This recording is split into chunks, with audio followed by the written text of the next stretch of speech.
Salut à tous, c'est Samuel. On se retrouve aujourd'hui pour une nouvelle figurine de la marque Hawk Toys. Après vous avoir fait Paul Atreides de ce fabricant, il continue dans les autres personnages. Et la figurine qu'on découvre aujourd'hui, il s'agit de Gurney Halleck. Visuel de la boîte, super stylé, très joli. On a la licence, puisque oui c'est sur licence, Dune, le personnage représenté devant, la maison des Atreides, 1/6 Scale Collectibles, le logo, et bien Hawk Toys, et puis Legendary Pictures. Maison Atreides, les crédits habituels, et on revient sur la même chose. Gurney au-dessus, Gurney en dessous. L'intérieur, on a, hop, petit visuel très joli également. Dune sur le petit slipcover, on le fait tomber et on a la figurine. Bon, ça a l'air d'être assez simple. Il y a tout de même deux niveaux. Oh, c'est plutôt propre. La figurine de Paul était très propre déjà elle-même. Donc la figue et en dessous le socle et rien d'autre. Juste le socle en dessous, la figue et quelques mains. Pas d'arme avec cette figurine, ça me semble bizarre. Non, pas d'arme. Eh ben mon gars, il va falloir te défendre avec tes mains. Remerciement au poteau Laurent qui me permet de faire la vidéo. Un énorme merci à toi. Allez, on va dans le box, on se détaille tout ça. Contenu avec la figurine de Gurney, nous avons le socle, du sable, 2 empreintes de pied pour poser la figurine, plaque métallique par devant, d'une Gurney Halleck. Différentes mains avec différentes expressions, donc ce sont des gants avec petit paddle d'armure juste ici par devant. Donc il y a des mains ouvertes, des mains qui avec 2 doigts, des mains fermées.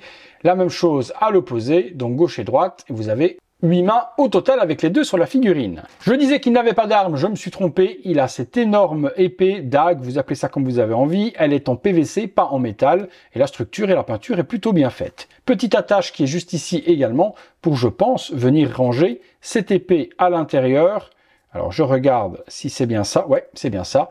Ça permettra je pense de l'installer ou à la jambe ou derrière dans le dos. La figurine, très très bonne qualité de la part de Hawk Toys, mais on avait déjà eu quelque chose de très qualitatif également avec la figurine de Paul. Bon, il est en armure, on commence par le bas comme d'habitude, chaussures, petite protection, pantalon, gris avec différentes textures de vêtements, également les petites parties d'armure ici sur le côté, l'armure de torse qui se trouve juste là avec les belles grosses épaulettes, les bras, protection également sur les avant-bras, les petites mains relaxées. Sur l'arrière de la figurine, on retrouve également différentes parties d'armure avec du gris foncé et du gris imitation alu. Le visage de Josh Brolin, il est juste là. Et on a un visage plutôt ressemblant, de bonne qualité. On a bien le petit bouc avec les poils blancs pour la vieillesse. La cicatrice sur le côté est bien gérée aussi. Cheveux noirs avec un petit brush blanc pour les cheveux blancs. Même chose ici sur les favoris, un petit peu de blanc également. Et puis niveau ressemblance, je pense qu'on n'a pas trop à se plaindre, on y est. C'est pas non plus de la qualité de ce que peut faire Inart, Hot Toys ou autre, mais pour un petit fabricant qui vient de commencer sur sa deuxième figurine, je trouve que le résultat est plutôt convaincant. Vous me direz ce que vous en pensez. Allez, on se fait une ou deux pauses.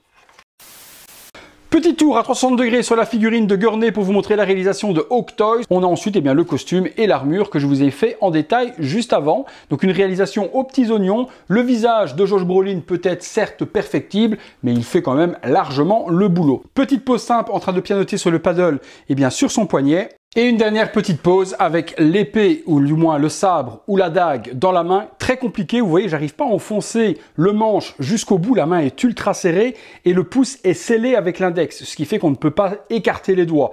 Donc il faudrait peut-être chauffer énormément avec un décapeur thermique ou un sèche-cheveux pour ramollir la main et pouvoir enfoncer l'épée comme on veut.